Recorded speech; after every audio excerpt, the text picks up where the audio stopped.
Ce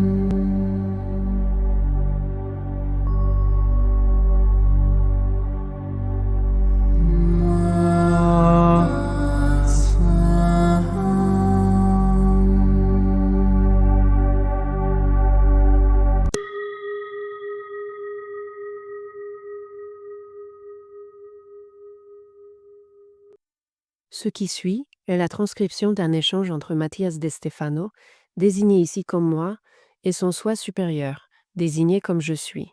Dans cette capsule, la voix féminine incarnera le moi, tandis que la voix masculine représentera le je suis. Cette conversation intitulée Maman et Papa a été réalisée le 20 octobre 2020. J'ai relu le texte de hier car je me suis rendu compte que je ne savais pas ce que j'avais écrit. Et j'ai réalisé que lorsque nous parlons de société, d'univers, de spiritualité, de politique, nous revenons toujours à la base que constituent la mère et le père. Tout au long de ma vie, j'ai entendu de nombreuses personnes qui étudient la conscience, la spiritualité, le développement de l'individu dans de nombreux domaines, décrire que l'origine de tout conflit chez une personne provient de ses parents. Cette idée m'a longtemps choquée, car c'est comme rejeter la responsabilité de tous ces maux sur les autres. J'ai entendu dire qu'avoir un enfant est presque un acte d'égoïsme, car on ne pense pas à savoir si l'être voulait naître ou non. Mais je me souviens avoir choisi de naître et avoir choisi mes parents. Alors, est-ce vraiment un acte égoïste? Pourquoi avons-nous tendance à rejeter la responsabilité de tout ce que nous sommes sur nos parents? Parce que nous sommes ce que nous sommes grâce à nos parents. L'origine d'une personne est biologique. L'union d'un spermatozoïde et d'un ovule génère une décharge d'énergie qui forme un chakra, une roue énergétique par laquelle descendent les énergies résonantes qui, au cours de 9 mois, formeront un individu.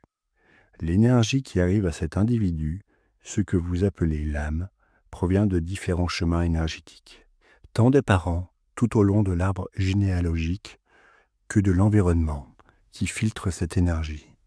L'esprit se manifeste à chaque pulsation, à chaque division cellulaire, car c'est la vibration qui permet ces méioses et mitoses. C'est ainsi qu'un être se compose, la vibration échangeant de l'énergie qui s'unifie dans un vortex matériel qui se multiplie sous forme de fractales jusqu'à te créer. Comme la vibration est très facile à perturber, tout ce qui se passe dans ton environnement, tout ce que fait ta mère en particulier, conditionnera l'énergie avec laquelle tu seras formé. C'est ainsi que tes parents conditionnent ce que tu es. À la naissance, leurs paroles conditionneront votre vocabulaire, limitant votre capacité à exprimer et à comprendre des idées à une langue spécifique, dans une culture, une tradition et une morale spécifique. Le tout fondé sur ce que vous mangez et comment vous le mangez. Les émotions, les désirs, la colère, les distorsions, les joies, les frustrations, tout ce que vos parents ressentent, vous limiterez, par simple besoin naturel d'être accepté par le groupe, par le clan. C'est quelque chose de naturel, chez tous les êtres vivants. Les oiseaux apprennent à voler en regardant leurs parents faire de même, sans école, par simple imitation. Les humains sont pareils, au-delà de leur intellect. C'est ainsi que la façon de parler, d'agir, de ressentir, d'affronter le monde sera une imitation de l'environnement. Mais qu'en est-il de la personnalité propre? Elle est toujours là. L'essence réelle, celle de chaque individu, est comme la chair d'un fruit, tandis que la peau est tout ce qui l'absorbe de l'extérieur.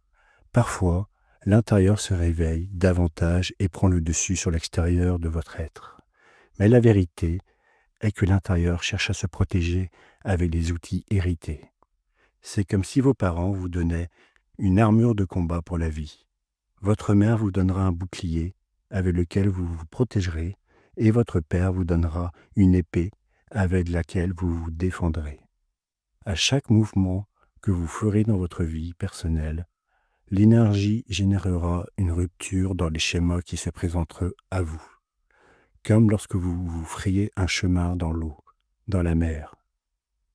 Votre force repousse les eaux, mais vous sentez leur force vous repousser. Vous appelez cela une crise, un conflit ou simplement un défi.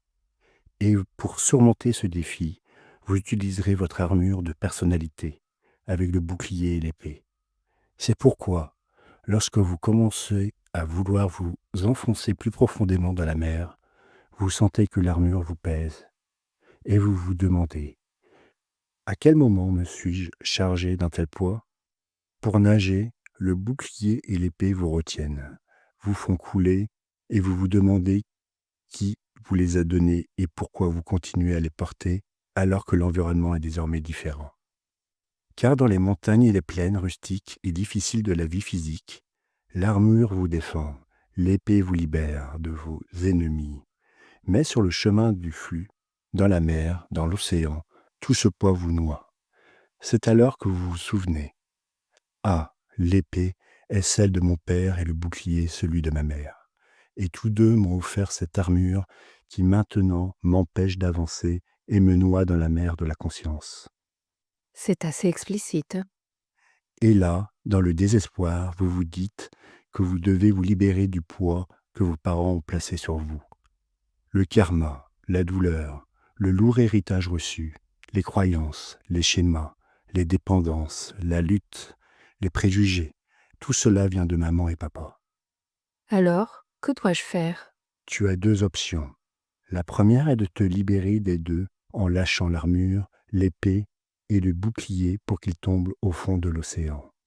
Cela te permettra de nager, mais quand tu arriveras de l'autre côté, tu seras sans protection et tu ne pourras jamais récupérer ce que tu as perdu dans les profondeurs obscures de l'océan subconscient.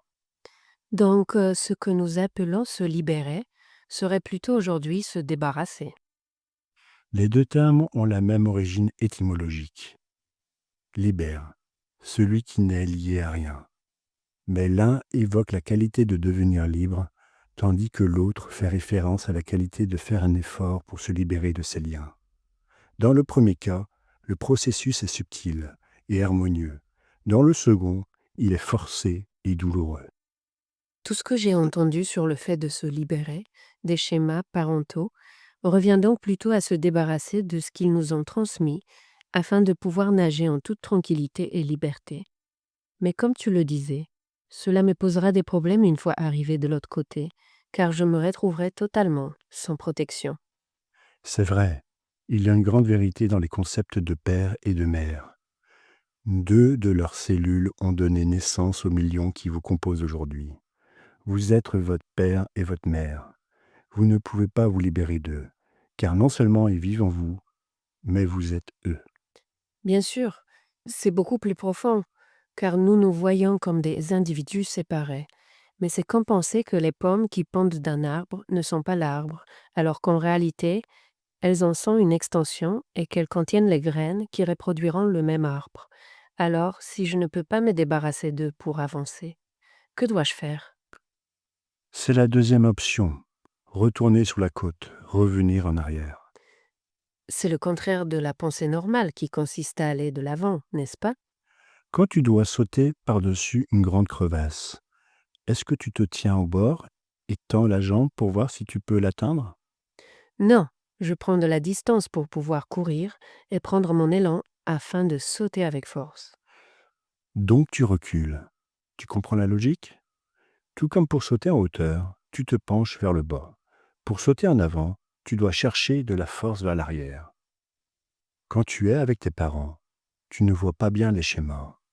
Quand tu t'éloignes d'eux, tu commences à les voir clairement. Et là, il y a deux types de personnes. Celles qui en veulent à leurs parents pour tout ce qu'ils leur ont fait et qui essaient de les dépasser et de s'en débarrasser, et celles qui, voyant tout avec du recul, décident de revenir et de les honorer, en leur rendant l'épée, le bouclier, l'armure sous la forme d'une étreinte.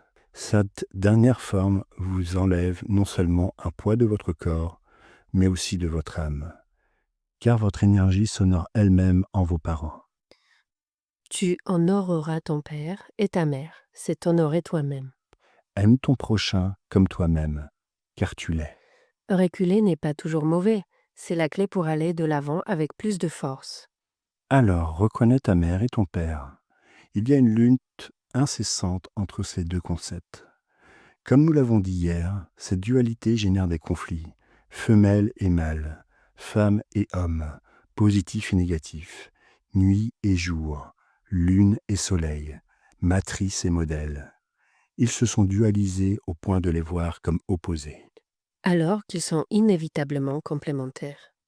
Maman et papa ne sont pas seulement les mots les plus prononcés dans l'histoire par une personne, ainsi que les premiers pour la plupart, mais ils proviennent également de racines qui rappellent les tissus de l'univers.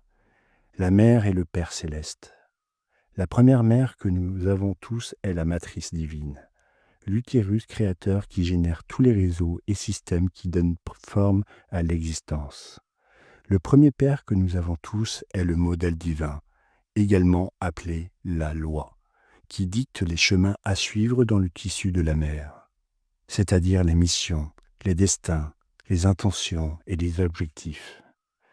Si la mère dit quoi, pourquoi et comment, le père dit où, avec qui et dans quel but. Depuis l'origine même de la création, nous sommes tous déterminés par les concepts de mère et de père, même s'ils ne sont pas biologiques. C'est pourquoi vous serez inévitablement déterminés tout au long de votre existence par vos parents. Car ce ne sont pas des individus, mais des concepts de l'énergie qui permet votre manifestation, positif et négatif. Et qu'en est-il de ceux qui n'ont pas de parents? C'est ridicule. Tout le monde a un père et une mère. Que tu les connaisses ou non, ils vivent en toi. Et parfois, il y a des pères et des mères qui tissent notre corps, d'autres qui tissent notre âme, et d'autres encore qui tissent nos pensées. Mais ces deux énergies seront toujours présentes en toi, et à tous les niveaux. Tu ne peux jamais dire « je n'ai pas de parents » ou « je ne les ai pas connus ». Chaque fois que tu te regardes dans le miroir, ils sont là. Quand tu regardes ceux qui t'ont élevé, ils sont là. Et qu'en est-il des mariages entre personnes du même sexe, où il y a deux mères ou deux pères? Tout d'abord, le mariage n'existe que pour les couples hétérosexuels. Pourquoi? Le mot le dit, matrimonio, qui vient de matri, mère, et monio, unique. Le mariage définit l'homme qui épouse une seule femme qui sera mère. C'est simple. Alors le mariage homosexuel n'existe pas, n'est-ce pas? Non, il existe l'union de personnes. C'est aussi simple que cela. Biologiquement, tout le monde a un père et une mère. Mais comme je l'ai dit, dans l'âme, tout le monde peut être mère et père. Car au-delà du corps physique, une mère est celle qui donne la nourriture, l'amour, le soutien, et un père est celui qui donne la protection, les conseils, l'enseignement. Penses-tu que ces concepts sont exclusifs à la femme ou à l'homme? Non, car l'un et l'autre peuvent faire toutes ces choses. C'est simple dans l'âme. Tout le monde peut être mère et père, au-delà du genre sexuel. Tu n'as pas eu de père. Pourquoi? Je me souviens avoir décidé de ne pas avoir de père avant ma naissance.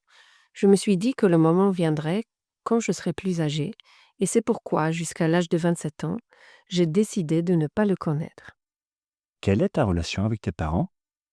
Ma mère m'a eue à 17 ans. Elle n'a été qu'une seule fois avec mon père. Ils ne se sont plus jamais revus. Mon père avait nié que j'étais son fils. Ma mère s'en fichait. La première fois que je me souviens de l'âme de ma mère, c'était vers l'an 600 de notre ère. Elle était générale de l'armée arabe, à Nom bien sûr. Je me souviens avoir vu sa force et sa présence, et une seule pensée me traversait l'esprit. Quand le moment sera venu, je veux qu'il soit ma maman.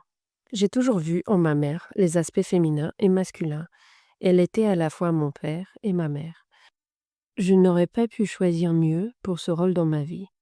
Pendant de nombreuses années, j'ai entendu des gens me dire sans cesse: tu as beaucoup à guérir dans ta relation avec ta mère. Tu es très dépendant de ta mère. Ta mère te contrôle et est ta vie émotionnelle. Tu dois séparer ta vie de la sienne. Son caractère t'empêche d'avancer. J'ai entendu tant de choses de la part des personnes qui n'avaient que des critiques à faire sur ma mère. Son caractère est si fort qu'elle me protège constamment. Et souvent, lorsque j'ai eu des problèmes avec certaines personnes, au lieu de projeter le conflit sur moi, elle rendait ma mère responsable de ce qui se passait. Elle est clairement le bouclier de ma vie. Mais tout ce que les gens disaient sur ma mère et sur la façon dont je devais me libérer d'elle était faux, car avec le temps, j'ai réalisé que c'était moi qui avais choisi d'être protégée sous ses bras. J'ai cherché ce général arabe, je lui ai demandé de prendre soin de moi, parce que je me sentais faible face à l'humanité à laquelle je devais faire face dans cette vie. J'étais le seul irresponsable qui avait peur de se défendre. Le poids qu'elle portait était le sien et le mien. Je ne devais pas me libérer de ma mère, de mon lien avec elle. Ce que je devais vraiment faire, c'était la libérer de mon poids. Et puis, j'ai compris ce que tu me disais. Que veulent dire les gens quand ils parlent de se libérer du lien avec leur mère? Eh bien, ce que je constate, c'est que tout le monde est confronté au même dilemme dans différents domaines. Est-ce que quelqu'un se libère vraiment de quelque chose dans sa vie? Se libérer de ses parents, surtout de sa mère, c'est comme vouloir arrêter de respirer pour ne pas mourir. Hier, tu l'as très bien expliqué, l'oxygène nous tue à chaque respiration en oxydant le sang, en détruisant les cellules. Chaque respiration est une lutte pour survivre. Et pourtant, ce qui nous donne la vie est la même chose qui nous consume.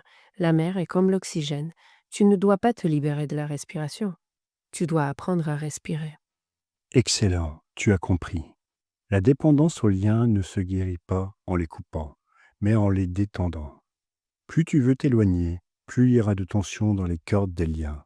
Mais plus tu t'accroches, plus les cordes se détendront. Cela se produit lorsque tu te rends compte que l'armure de ta mère est ce qui t'a permis de vivre jusqu'à aujourd'hui. C'est ce qui t'a protégé et t'a donné tout ce dont tu avais besoin jusqu'à ce que tu apprennes à te défendre toi-même. C'est là que tu honores tout ce qu'elle a su faire pour toi, et c'est là que tu guéris, lorsque tu n'as plus besoin d'elle. Tu peux enfin l'embrasser et l'aimer sans dépendance, plus proche que jamais, inconditionnellement. C'est pourquoi il faut revenir en arrière pour faire le grand saut. Aujourd'hui, j'ai avec ma mère la meilleure relation que j'ai eue depuis des années. Je ressens un équilibre, une compagnie, comme si je ne faisais qu'un avec elle. Et ton père, Mon père a été absent jusqu'à ce que je sache qu'il devait revenir dans ma vie. Cependant, son absence a été son plus beau cadeau. Grâce à son absence dans ma vie, j'ai pu lever les yeux vers le ciel et trouver mon véritable père, l'univers.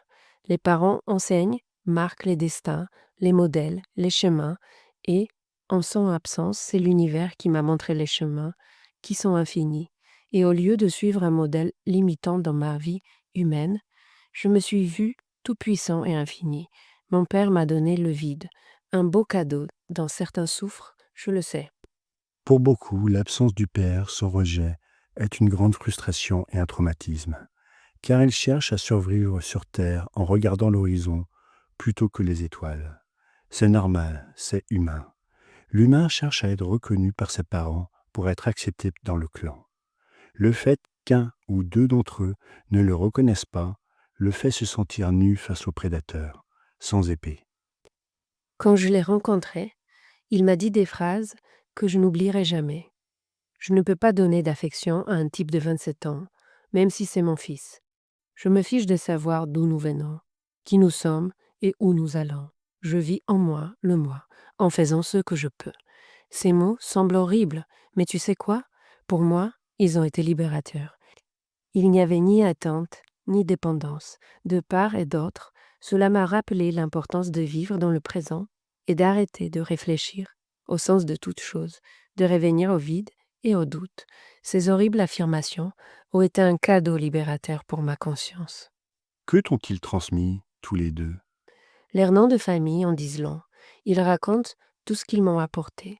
De Stefano, le nom de famille de ma mère, vient du grec Stéphanos, qui signifie couronné et victorieux, et du côté de mon père, Bide, du basque, qui signifie chemin, chemin victorieux, chemin vers la couronne. Je suis le voyageur qui se trouve à la couronne du monde, le chemin du nord au sud. Tu es les deux en toi. Aujourd'hui, j'ai la meilleure des relations avec eux deux. Nous avons même passé les fêtes ensemble chez moi, au début de cette année 2020. J'ai commencé ce chemin vers le je suis, avec la fermeté de mes deux genoux, avec l'équilibre de mes deux piliers, ici et maintenant, mes deux arbres portant leurs fruits. Tu honores ainsi tes parents, car tandis que tu t'éloignes vers l'horizon pour entreprendre ta propre aventure, tu te trouves de plus en plus proche d'eux. Alors je continue à utiliser leur épée et leur bouclier, mais depuis un autre endroit. Car tu as pensé hors des sentiers battus. Non seulement il est absurde de vouloir traverser un océan à la nage en armure, mais il est également absurde de vouloir le traverser à la nage. Quelle est la solution logique? Trouver un bateau. Ainsi, tu navigueras sur la mer de la conscience, en honorant tes parents, en utilisant leurs outils, mais en sachant que dans les vagues de l'esprit, tu peux laisser le poids de côté et profiter du voyage. Je suis ma mère, je suis mon père, je suis. Merci papa, merci maman.